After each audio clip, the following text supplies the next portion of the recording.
89 lakh complaints, ये बहुत बड़ा आंकड़ा है। 89 लाख कंप्लेंट्स, 89 लाख शिकायतें चुनाव आयोग को थी।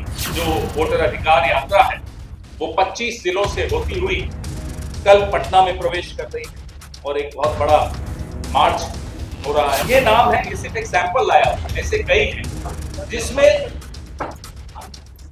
एक वोटर को 2 एडिट नंबर देते,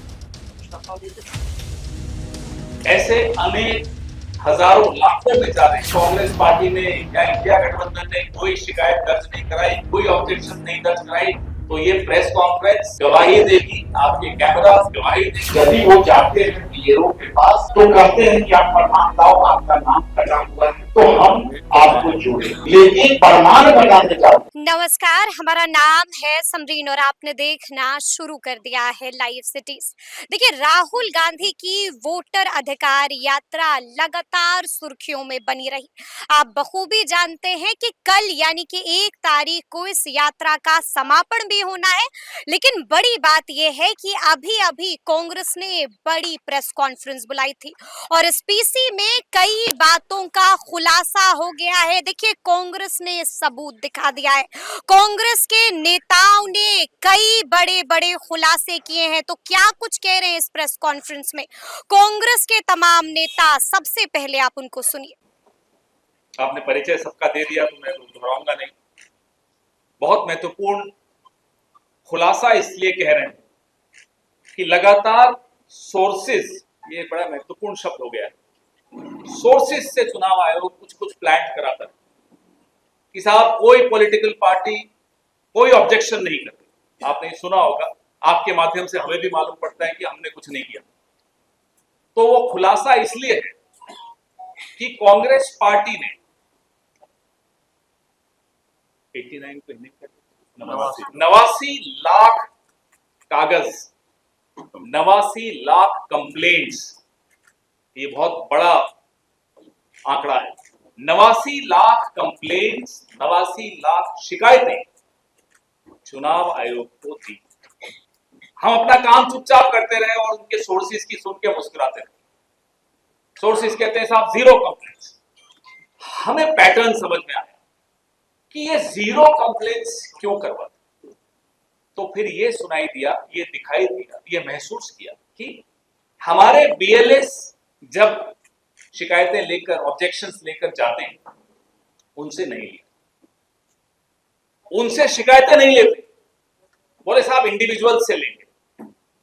अब इतने कम समय में लाखों लोग अपनी शिकायतें करने तो वहां जाएंगे, तो बीएलएस का रोल क्या है बताइए, राजनीतिक दलों का फिर रोल क्या है ये बताइए। हमारा रोल यही है और वो नियमानुसार हमारा रोल है कि बीएलएस ऑब्जेक्शंस वहां जाकर देंगे। फॉर्म 6, 7, 8 अखिलेश जी कई इलेक्शन लड़ चुके, राजेश राम जी इलेक्शन लड़ते, शकील भाई इलेक्शन लड़ते, सबको मालूम है क्या है। लेकिन राजनीतिक दलों से शिकायतें नहीं लेने का आदेश ज्ञानेश कुमार गुप्ता जी को आ गया होगा, तो नहीं ले रहे। अब 1 तारीख कल है, ऐतिहासिक। हमारी जो वोटर अधिकार यात्रा है वो 25 जिलों से होती हुई कल पटना में प्रवेश कर रही है और एक बहुत बड़ा मार्च हो रहा है। और कल ही अंतिम तारीख है जब चुनाव आयोग में ऑब्जेक्शंस एसआईआर के तहत जमा कराने का दिन, कल वो अंतिम तारीख। बीएलएस ने बिहार के नागरिकों की आवेदन, आपत्तियां जमा कराने में कोई कसर नहीं छोड़ी, सबकी मदद की। यहां तक कि ऐसे वोटर आए जो आकर हमें कहते थे कि साहब हम तो भाजपा को वोट देते हैं, या हम नोटा को वोट देते हैं, या हम आपको वोट नहीं देते, भाजपा के तो कम थे, नोटा वाले ज्यादा थे, या हमारे और अन्य दलों को देने वाले लोग। हमने उन सब की मदद की। आपने देखा था ना उस दिन राहुल गांधी जी को काले झंडे दिखाने 3-4 बीजेपी के लोग आए थे, उन्होंने उनको भी चॉकलेट खिलाई, जीप में बैठाया। तो हमारी पार्टी की परंपरा यही है साहब, नोटा की भी मदद करें। हमने उन सब की मदद की, उनके आवेदन भरवाने में मदद की। अब हमें रसीद, जैसा कि मैंने आपको कहा, नहीं दे रहे, फिर भी बूथ लेवल एजेंट 1 महीने से सब कुछ इकट्ठा करके डीसीसी के माध्यम से, जिला अध्यक्षों के माध्यम से हम लोगों ने ये कंप्लेंट्स वहां डीईओ को जमा कराई। अब कंप्लेंट्स बड़ी चौंकाने, वो आपको बड़ा आनंद भी आएगा और सोर्सेज से जाके पूछिएगा अब इसका क्या जवाब दें। कुल 90,540 बूथ पर 65 लाख वोट काटे गए, आपने सुना होगा। चुनाव आयोग ने 4 कारण बताए नाम काटने। पहला, पलायन के कारण 25 लाख वोट कटे, 25 लाख पलायन के कारण। दूसरा, मृतकों 22 लाख मृतक, उनके नाम काटे। तीसरा, पते पर अनुपस्थित, not present at the address mention, उसमें 9,70,000 वोट काटे। और पूर्व में पंजीकृत कहीं और होने की वजह से 7 लाख नाम काटे। ये 65 लाख का आंकड़ा चुनाव आयोग ने हमें आप सबको दिया। कुछ बूथों पर आप हैरान होंगे, 100 से अधिक नाम काटे जाने वाले बूथों की संख्या है 20,368। 20,368 बूथ पे 100 से अधिक नाम कटे और इन 65 लाख नामों में 30 लाख नाम इन्हीं बूथों पर केंद्रित। इसी प्रकार 200 से ज्यादा नाम काटे जाने वाले बूथों की संख्या है लगभग 1988 बूथ पे 200 से ज्यादा लोग नाम उनके कटे। 7,613 बूथ ऐसे हैं जहां पर 70% या उससे अधिक महिलाओं के नाम काटे हैं। बताइए, ये समझ में नहीं आता कैसे 70% से अधिक महिलाओं के नाम कैसे कट रहे हैं। ज्यादा करके अखिलेश बाबू बता रहे थे कि पलायन तो पुरुष ज्यादा करते, तो ये महिलाओं के नाम 70% कैसे कट रहे हैं। 7,613 बूथ, 635 बूथ ऐसे हैं जहां प्रवासी श्रेणी में काटे गए नामों में 75% से अधिक महिलाएं, प्रवासी घोषित कर दिया 75% महिलाओं को और उनके नाम काटे। ये क्या षड्यंत्र है, क्या साजिश है, आप ज्यादा बेहतर बता पाएंगे, आप लोग खोजी पत्रकार। ऐसा लगता है कि परिलक्षित किया महिलाओं, टारगेट किया महिलाओं कि साहब इन महिलाओं के नाम काटने। मृत श्रेणी में विसंगतियां हमने, आपने देखा राहुल जी के साथ चाय पीते हुए मृतक लोग, कुछ लाशें आई, जिंदा लाश कहते हैं, चाय पी रही, बता रहे था हम जिंदा है। चुनाव आयोग उनको मरा हुआ घोषित कर चुका, उनके नाम काटे। अब 7,931 बूथों पर 75% जो नाम कटे हैं वो मृत श्रेणी में डाले। 7,931 बूथों पर 75% लोगों को मृत घोषित चुनाव आयोग ने कर दिया। लोग जीवित हैं, कई जगह हमने उदाहरण आपको अभी देंगे जहां लोग जीवित हैं लेकिन उनको मृतक घोषित कर दिया। ये जानबूझकर जीवित मतदाताओं को मृतक क्यों घोषित किया, इसका जवाब भी हम आपसे आग्रह करते हैं अगले कुछ हफ्तों में निकालिए। अनुपस्थित लोग जो अपने एड्रेस पर नहीं, 5,239 बूथों में 50 से अधिक मतदाताओं को अनुपस्थित बताकर उनका नाम काट दिया। इन सब आंकड़ों का फिर से जांच होनी आवश्यक है, फिर से सत्यापन होना आवश्यक है, फिर से डोर टू डोर जाकर चुनाव आयोग को अपने कर्मचारियों को भेजकर इसका सत्यापन करना बहुत आवश्यक है। इतने बड़े पैमाने पर एक पैटर्न के तहत आप देख रहे हैं कि कैसे नाम काटे गए। अब हमारी यात्रा चल रही थी, साथ साथ हमारा ये काम चल रहा था, हमारी टीम यहाँ बैठे हैं जिन लोगों ने बहुत मेहनत की और ये अलग अलग कैटेगरीज में आपको बता रहा हूं।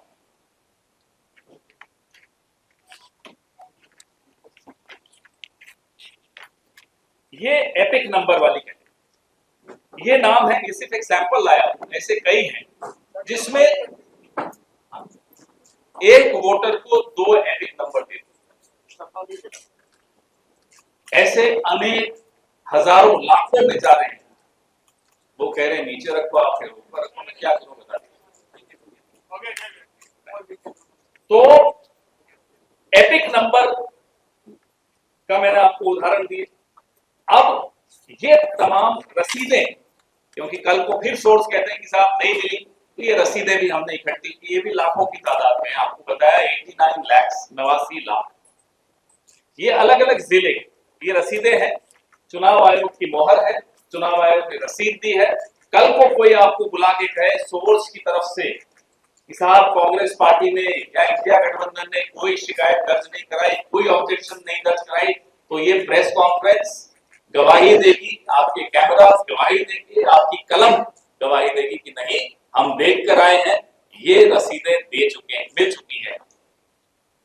आपने देखा पहले भी ये पड़ोस के राज्य में उत्तर प्रदेश में इन्होंने इसी तरह से झूठ बोला कि अखिलेश ने कोई दिया ही नहीं ऑब्जेक्शन, उन्होंने उस दिन रसीदें बांटी और ये इन्होंने हलफनामे पे झूठ बोला। अब हम भी यही चाहते हैं कि सुचारू रूप से इलेक्शन हो, हम भी चाहते हैं कि एक भी गलत आदमी वोटर लिस्ट पे नहीं रहे और एक भी सही व्यक्ति का नाम वोटर लिस्ट से नहीं कटे। ये हम सबकी जिम्मेदारी, आपकी भी हमारी भी और चुनाव आयोग की सबसे ज्यादा। तो हम ये उम्मीद, तमाम आंकड़े हमने दिए हैं, ये सब चुनाव आयोग फिर से सत्यापन कराए, फिर से डोर टू डोर जाकर जांच कराए और ये गलतियां, ये खामियां, ये जानबूझकर है या गलती से है, हम इस पर भी टिप्पणी नहीं करेंगे, आप लोग खुद तय करिएगा। लेकिन इन गलतियों को, इन खामियों को सुधारने के लिए फिर से डोर टू डोर सत्यापन की बहुत गंभीर आवश्यकता है।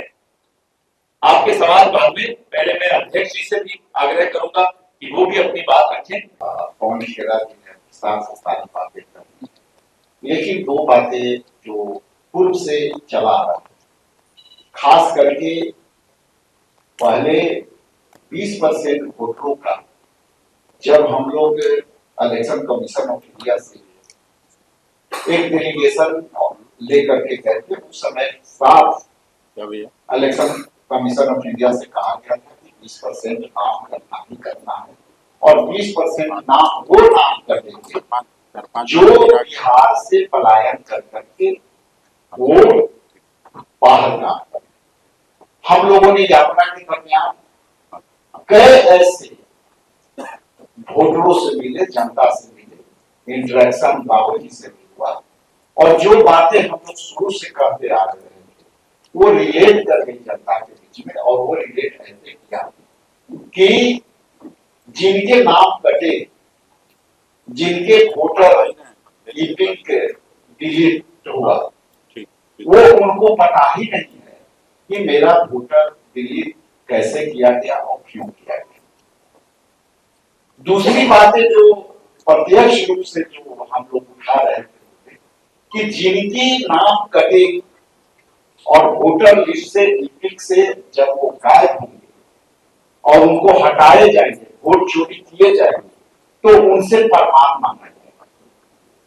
तो कई ऐसे वोटर आए जो उनके नाम पता चला तो उनको ये पता नहीं है कि मेरे नाम क्यों कटे, और अब जुड़वाने के प्रयास कर रहे हैं।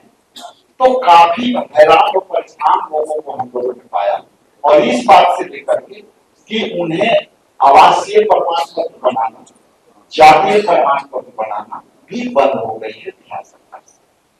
तो उनसे जो प्रमाण मांगे जाते हैं और कि आपको नाम, यदि वो जाते हैं बीएलओ के पास तो कहते हैं कि आप प्रमाण लाओ, आपका नाम कटा हुआ है तो हम आपको जोड़े। लेकिन प्रमाण बनाने जाते हैं तो ब्लॉक में प्रखंड विकास पदाधिकारी, अंचल अधिकारी के लेवल पर उनको सीधे तौर से लौटा दी जाती है, भगा दी जाती है कि अभी ये सारे बंद है। अभी इलेक्शन के पहले जो एसआईआर चल रहा है, जब तक एसआईआर चलेगा तब तक हम लोग जातीय प्रमाण पत्र, आवासीय प्रमाण पत्र या किसी भी तरह का प्रमाण पत्र नहीं इशू कर सकते। तो जो आशंकाएं आदरणीय राहुल गांधी जी का प्रेस वार्ता में, जिसमें उन्होंने विस्तार में बताया और आज वही स्थिति जनता को राहुल गांधी जी के बातों को रिलेट कर गया, उनसे संबंधित हो गया और जनता के आज विश्वास लोगों में जगा कि कांग्रेस पार्टी और इंडिया गठबंधन के तमाम लीडर जो कह रहे थे सचमुच ये सच बातें सामने आई जो इलेक्शन कमीशन और सरकार मिलकर के आगे का। तो यही रुकने वाली नहीं है। हम जनता के लड़ाई आदरणीय न्याय योद्धा राहुल गांधी जी के नेतृत्व में, इंडिया गठबंधन के नेतृत्व में हम लड़ाई को जारी रखेंगे। भले ही हमारा वोटर अधिकार यात्रा का 1 तारीख के हम विधिवत समापन करेंगे, लेकिन हम इस यात्रा को जारी रखने के आपके बीच यही करके अपना काम देता हूँ।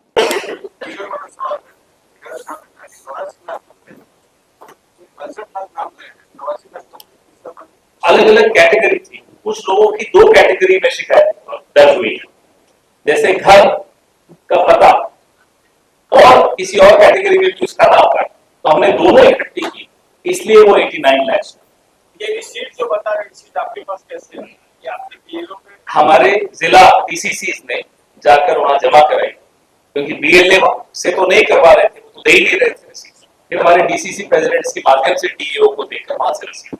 सर आप जैसे जो बताएं कि बीएलओ के बाद जो आप स्टूडेंट कंप्लेंट दे रहे इलेक्शन कमीशन रिसीट नहीं कराए, तो अगले दिन में आप गवर्नर की तरफ से इलेक्शन कमीशन को ये सबमिट करेंगे क्या?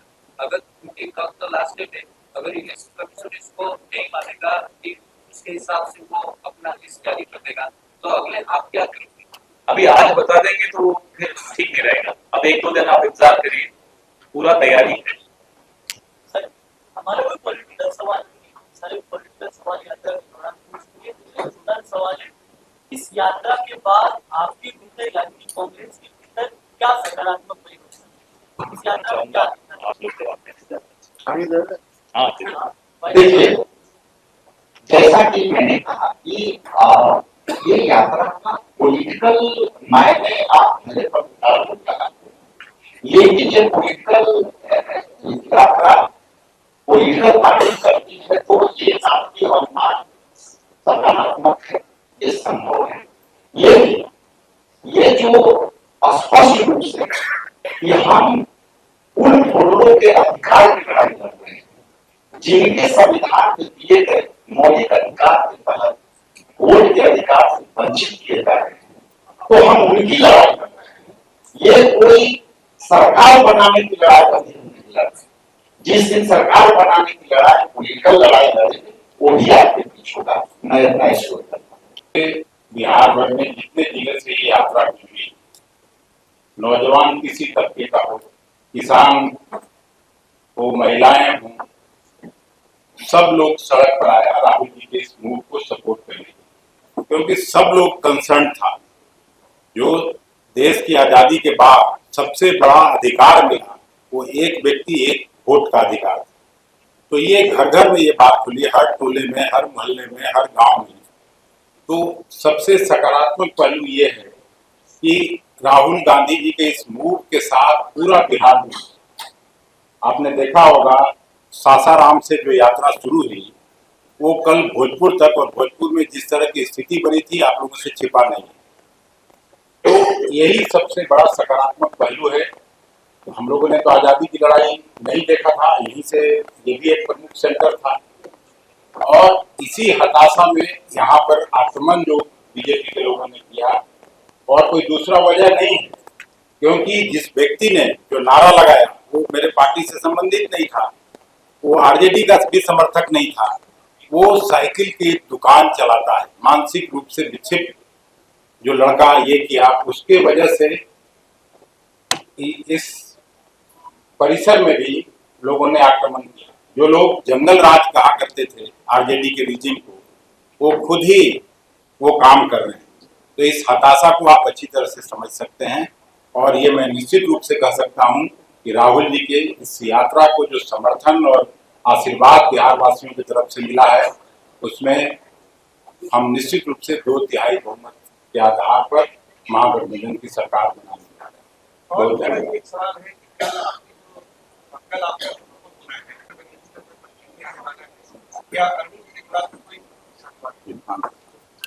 जी, वहां से जो आपने बताया टीएमसी से वहां से आ रहे हैं और भी इरफान पठान और भी लिस्ट अभी हमारे पास आएगी, शाम तक हम अपडेट कर देंगे। अखिलेश जी के पास है नाम इरफान पठान, यूसुफ पठान सर हैं, टीएमसी की तरफ से वो रिप्रेजेंट कर रहे हैं। संजय राउत जी आ रहे हैं, शिवसेना की तरफ से, उद्धव की तरफ से वो रिप्रेजेंट कर रहे हैं। उनकी बेटी सुप्रिया सुले, एनसीपी पवार साहब की बेटी आ रही है, और इसके बाद पूछना चाहते हैं बाकी सीपीआई सीपीएम वो तो नहीं। आम आदमी पार्टी की आम आदमी पार्टी नहीं, उनका भी मेरे पास नहीं है, तो जिसका विस्तार हो सकता है किया वो तुम्हारा संगीत को लगातार प्रदर्शन को शामिल हुए। मेरे दो सवाल है। पहला सवाल ये है कि एनडीए वाले लगातार कह रहे हैं कि वोटर अधिकार यात्रा नहीं है बल्कि झूठ वोट यात्रा है। लगातार 3 वीडियो वायरल। पहला वीडियो रंजू दीदी का वायरल हुआ है, जो पहले ये बोलती हुई सुनाई दे रही है कि मेरा नाम काट दिया गया है, लेकिन वापस से वो ये कहती है कि मेरा नाम नहीं काटा गया। फिर सुबोध कुमार का एक वीडियो वायरल होता है, उसके बाद अमन कुमार का वीडियो वायरल। 65 लाख नाम करने के बाद भी सब बात को आप सीरियसली ले रहे हैं। नहीं, जो भी वो कह रहे हैं वो झूठ बोल रहे हैं कि हम लोग झूठ बोल रहे हैं।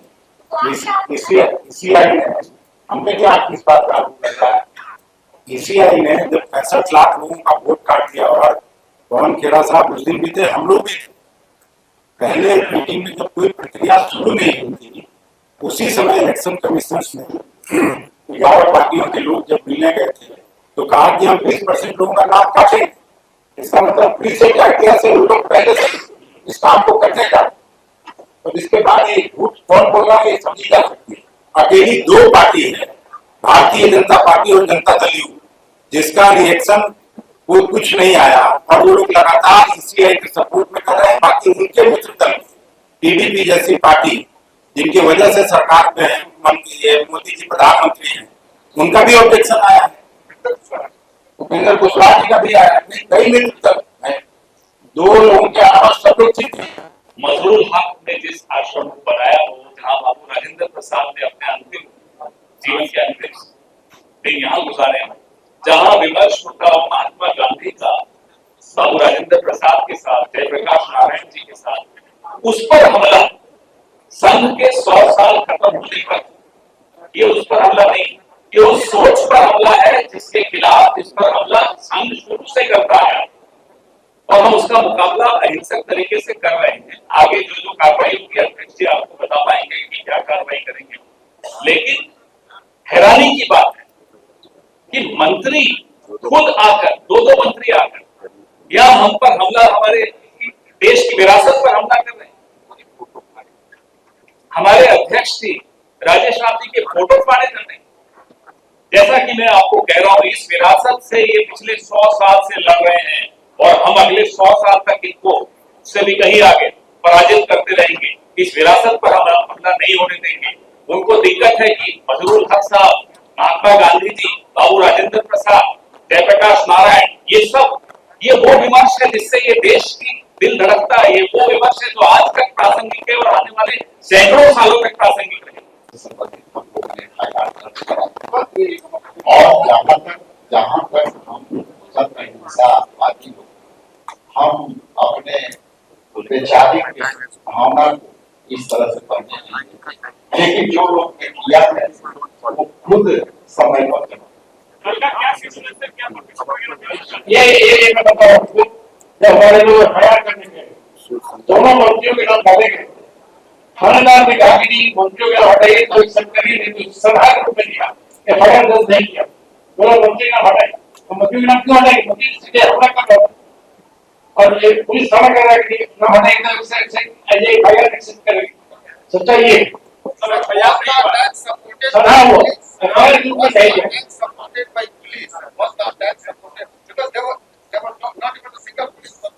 अब आपके सवाल में ही जवाब आ गया। धन्यवाद। सर, मंत्रियों के बॉडीगार्ड ने हमला कर रहा था। आपने कहा कि 10 सितंबर की बात करें, 10:50 पे हम लोग दाढ़ी मैदान से करेंगे, और वो हमारा जहाँ पे बनबंदी है वहां से होते हुए बंगला चौराहे तक पहुंचेगा। इसमें सभी इंडिया गठबंधन के तमाम नेता उपस्थित रहेंगे, लेकिन मेरा जो स्टार्टिंग टाइम पॉइंट है 10 बजे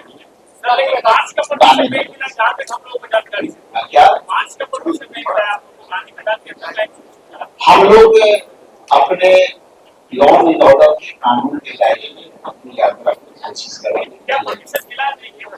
परमिशन मिली 5 है। तो सुना आपने कि कांग्रेस के नेताओं ने चौंका देने वाले खुलासे किए हैं और आपने ये भी सुना है कि निशाने पर है चुनाव आयोग, क्या कुछ सबूत दिखाए हैं वो भी हमने आपको सुनाया है। तो अब देखना होगा कि आगे आगे क्या क्या होता है। तो फिर ये पूरी वीडियो, पूरी जानकारी आपको कैसी लगी है, कमेंट करके हमें जरूर बताइएगा। तो ऐसे तमाम अपडेट्स के लिए बिल्कुल ऐसे ही हमारे साथ बने रहिएगा और देखते रहिएगा लाइव सिटीज। बहुत शुक्रिया।